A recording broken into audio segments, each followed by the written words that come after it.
Hello guys. Last time हमने basic biology lecture 2 ये देखा था कि हम बायोलॉजी क्यों पढ़ेंगे, why biology, how to study. तो इस बार हम देखेंगे डेवलपमेंट इन बायोलॉजी की बायोलॉजी में बायोलॉजी डेवलप कैसे हुआ है। देखेंगे how biology is developed, how biology is progressed, कैसे बायोलॉजी धीरे धीरे धीरे आगे आगे बढ़ा और मॉडर्न बायोलॉजी की तरफ शिफ्ट हुआ। तो देखेंगे डेवलपमेंट इन ऑफ बायोलॉजी। पहला study of living world with ancient and modern era. जो भी लिविंग वर्ल्ड स्टडी करेंगे वो एंशियंट यानी पहले जो बायोलॉजी पढ़ रहे थे, यानी पढ़ रहे थे मतलब उनको पता नहीं था कि ये बायोलॉजी, लेकिन फिर भी वो इलाज वगैरह सब कर रहे थे उनको हमने बायोलॉजी ये नाम दे दिया। Ancient era to modern era, ये इनके बीच में जो अंतर है उसको हम स्टडी करना है, हमें स्टडी करना है। तो इसका स्टार्टिंग हुआ एंशियंट इरा से। तो एंशियंट मेडिसिन्स या फिर आयुर्वेदा, जो भी इजिप्शियन मेडिसिन्स है वो किस में गिने जाएंगे, एंशियंट इरा में। तो शुरू करके पहले से, अब जो पहले साइंटिस्ट थे वेसेलियस एंड हार्वेस, इन्होंने क्या किया, उन्होंने फिजियोलॉजी को ऑब्जर्वेशन किया और उन पे एक्सपेरिमेंट करना शुरू किया। अब फिजियोलॉजी मतलब फंक्शनिंग ऑफ बॉडी, तो बॉडी किसी का भी हो सकता है, यानी ह्यूमन बॉडी का भी फंक्शनिंग हो सकता है। तो उसका उन्होंने ऑब्जर्वेशन किया और एक्सपेरिमेंटल बेसिस पे उनका प्रूफ देने के लिए शुरुआत किया। लिनाइस एंड बफन, इन्होंने क्या किया कि स्टडी इजी हो इसलिए उन्होंने क्लासिफिकेशन सिस्टम डेवलप किया। जब तक क्लासिफिकेशन सिस्टम नहीं था तो स्टडी कॉम्पैक्ट था। एक बार क्लासिफिकेशन सिस्टम फॉर्म हो गया, स्टडी क्या हो गया, सेपरेट सेपरेट ब्रांचेस में फॉर्म हो गया। इन्होंने डेवलप किया फॉसिल्स रिकॉर्ड कि ये फॉसिल्स इस ईरा में मिला, ऐसे ऐसे जो फॉसिल्स थे, यानी फॉसिल्स के हिसाब से हम बोल सकते कि ये इनका एंसेस्टर हो सकता था, ये हम बोल सकते थे फॉसिल रिकॉर्ड से। Development and behaviour of organism, उन्होंने डेवलप किया ऑर्गेनिज्म का बिहेवियर कैसे जाने या फिर कैसे उन्हें प्रिडिक्ट कर सके, या फिर ऑर्गेनिज्म, कोई भी ऑर्गेनिज्म या फिर कोई भी लिविंग थिंग्स अपने लैंग्वेज में क्या बात कर रहा है वो हम सिर्फ एक गेस लगा सकते इस थ्योरी से। एंटन वैन लीeuwenhoek, एंटन वैन लीeuwenhoek, इन्होंने क्या किया, इन्होंने फर्स्ट डेवलपर ऑफ माइक्रोस्कोप, ये जो है इन्होंने पहला माइक्रोस्कोप डेवलप किया। अब माइक्रोस्कोप से पहले जो आँखों से दिखता था उन्हें हम बोलते थे लिविंग थिंग्स, लेकिन जब माइक्रोस्कोप डेवलप हुआ तो जो आँखों से नहीं दिखने वाले एनिमल्स होंगे वो भी लीeuwenhoek ने देखे। जैसे अननोन वर्ड ऑफ माइक्रोब्स, बहुत सारे ऐसे माइक्रोब्स देखे कि उन्होंने प्रेडिक्ट भी किया है कि आरबीसीज देखे ब्लड में सेल्स, डिफरेंट टाइप के सेल्स देखे, बैक्टीरियाज देखे, स्पर्मेटोजोआस देखे, स्पर्म्स देखे, ऐसे बहुत सारे माइक्रोस्कोपिक लाइफ उन्होंने देखा और उनको उन्होंने रिटर्न में वो लिख के रखा है। ये सारा का सारा कंटेंट दिया है सेल थ्योरी में। जब हम थ्योरीज इन बायोलॉजी पढ़ेंगे तब हम ये पढ़ेंगे। स्वामरटन, इन्होंने एक नया बायोलॉजिकल ब्रांच डेवलप किया, एंटेमोलॉजी मतलब स्टडी ऑफ इंसेक्ट, इंसेक्ट का स्टडी किया। अब इंसेक्ट का स्टडी कैसे करें, जिनको फ्लाइज है ठीक है, जिनको लेग्स है ठीक है, लेकिन जिनको फ्लाई नहीं है, जिनको विंग्स नहीं है, वो भी तो इंसेक्ट हो सकते। तो इन्होंने क्या किया, उन्होंने कुछ टेक्निक्स ढूंढे इनके डिसेक्शन के, इंसेक्ट के डिसेक्शन के, और इंसेक्ट के पार्ट्स को उन्होंने स्टेन कैसे करना है वो ढूंढा। स्टेन मतलब माइक्रोस्कोप के अंदर अगर देखा तो स्पेसिफिक वही रीजन दिखेगा जो स्टेन हुआ है। ग्रोथ ऑफ नेचुरल हिस्ट्री, जो नेचर का हिस्ट्री है वो ग्रोथ कैसे हुआ है ये भी हमें देखना है। यानी डायनासोर्स के बाद डिफरेंट ऑर्गन्स, डिफरेंट ऑर्गेनिज्म के बाद ह्यूमंस, ये जो हिस्ट्री है ये भी डेवलपमेंटल बायोलॉजी में पढ़ेंगे। Biology divide two botany and zoology, उसके बाद बायोलॉजी दो सेक्टर में डिवाइड हुआ, एक तो बॉटनी और जूलॉजी, मतलब botany study of plants, zoology study of animals. अब सेपरेट स्टडी करना शुरू हुआ, बॉटनी का अलग, जूलॉजी का अलग। लेवाइजर ने क्या किया, बायोलॉजी को कनेक्ट किया फिजिक्स और केमिस्ट्री से, और ऐसे भी होता ही है। विदाउट फिजिक्स और chemistry biology cannot be completed, या फिर विदाउट बायोलॉजी केमिस्ट्री और physics cannot be completed. Alexander von Humboldt, इसने क्या किया, इंटरैक्शंस दिखाया ऑर्गेनिज्म और एनवायरनमेंट का। ऑर्गेनिज्म और एनवायरनमेंट में जो भी इंटरैक्शंस हो रहे, इन्होंने ये प्रेडिक्ट किया उनका रिलेशनशिप, ऑर्गेनिज्म टू ऑर्गेनिज्म इसका रिलेशनशिप, या फिर ऑर्गेनिज्म टू एनवायरनमेंट इसका relationship, on the basis of geography. कि जियोग्राफी मतलब ज़मीन के हिसाब से उनका इंटरैक्शंस, मतलब अगर जंगल होगा तो जंगल में अलग सा इंटरैक्शन दिखेगा, कुछ और यानी डेजर्ट होगा, डेजर्ट में अलग सा इंटरैक्शन दिखेगा, कुछ क्लाइमेटिक जोन्स होगा उसमें अलग सा इंटरैक्शन दिखेगा, आइस जोन होगा तो उसमें अलग सा इंटरैक्शंस दिखेगा। तो ये जो है ये अलेक्जेंडर एंड हम्बोल्ट ने प्रेडिक्ट किया। Study of human and animal behaviour, उन्होंने ह्यूमन और एनिमल का बिहेवियर भी स्टडी किया। यानी हम क्या कर रहे हैं, स्टेप बाय स्टेप आगे बढ़ रहे हैं, यानी एंशियंट टू मॉडर्न कैसे हम शिफ्ट हो रहे, कैसे हम शिफ्ट हुए, वो हम देखेंगे।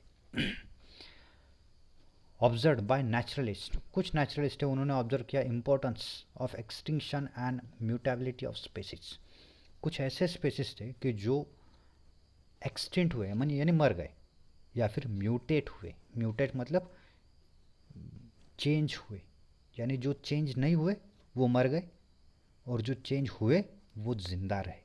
मतलब ये नेचर के हिसाब से इन्होंने प्रेडिक्शन दिया। जैसे Charles Darwin, evolution by natural selection, ये आंसर है इसका, नेचुरल सिलेक्शन का ये आंसर हो सकता है। यानी एक्सटिंक्शन, जो मरेंगे, क्यों मरेंगे, क्योंकि वो फिट नहीं होंगे, वो जिंदा रहेंगे, क्यों रहेंगे, क्योंकि वो फिट होंगे। तो ये फिटनेस कहाँ से आया, म्यूटेशन फॉर्म हुआ बॉडी के अंदर। जैसे म्यूटेशन फॉर्म होगा, डिफरेंट टाइप के कैरेक्टर्स डेवलप होंगे, डिफरेंट टाइप के पावर्स डेवलप होंगे बिहाफ ऑफ एनवायरनमेंट से लड़ने के लिए। तो जिनमें ये कैरेक्टर डेवलप हुए वो वैनिश हुए, एक्सटिंक्ट हुए, जिनमें ये कैरेक्टर डेवलप नहीं हुए वो डेवलप हुए वो जिंदा है। यानी उन्हें क्या कहेंगे, म्यूटेटेबल स्पेसिस। चार्ल्स डार्विन ने वही कहा, evolution by natural selection, nature जो सिलेक्ट करेगा वो फ्यूचर के लिए फिट रहेगा। ये चार्ल्स डार्विन ने कहा। End of 19th century, spontaneous generation and germ theory disease, ये डेवलप हुआ। अब 19th सेंचुरी के एंड में लुईस पाश्चर ने क्या कहा, स्पॉन्टेनियस जनरेशन फॉर्म होता है। अब लुईस पाश्चर ने ये भी कहा था कि बायोजेनेसिस ये भी होता है। अब स्पॉन्टेनियस जनरेशन मतलब अगर कोई भी फ्रूट का अगर टुकड़ा आप किसी भी बोतल के अंदर रख दोगे और उसे ढक दोगे तो वहाँ पे ऑर्गेनिज्म तो नहीं होंगे, लेकिन कुछ दिन बाद वहाँ पे फ्लाइज डेवलप हुए हैं ऐसा आपको दिखेगा। तो ये क्या है, ये फ्लाइज कहाँ से आए, तो ये फ्लाइज आए जहाँ से भी आए, तो इन्हें नाम दिया स्पॉन्टेनियस जनरेशन। ये झट से फॉर्म होते हैं, लेकिन इसका भी रीज़न है, ये भी हम पढ़ेंगे। 20th सेंचुरी में रीडिस्कवर हुआ मेंडल वर्क का, यानी 18th सेंचुरी में जो मेंडल ने वर्क किया था वो 20th सेंचुरी में रीडिस्कवर किया, यानी बाहर निकाला। अब बाहर निकाला तो इतना ज़बरदस्त वर्क मेंडल ने किया था कि उनको पदवी दे दी फादर ऑफ जेनेटिक्स, और उनकी वजह से पूरा का पूरा एक सब्जेक्ट फॉर्म हुआ जेनेटिक्स बायोलॉजी के अंदर, और ये सारा थ्योरी निकाला थॉमस हंट मॉर्गन ने। 1930 में डेवलप्ड हुआ पॉपुलेशन जेनेटिक्स, यानी जेनेटिक्स का स्टडी मेंडल की वजह से फॉर्म हुआ, लेकिन जेनेटिक्स पॉपुलेशन में भी आ सकता है, ये डेवलप हुआ 1930s में। Natural selection in new Darwinism synthesis, natural selection भी हुआ, जो डार्विन ने थ्योरी दी थी नेचुरल सिलेक्शन उसका नया फॉर्म हुआ।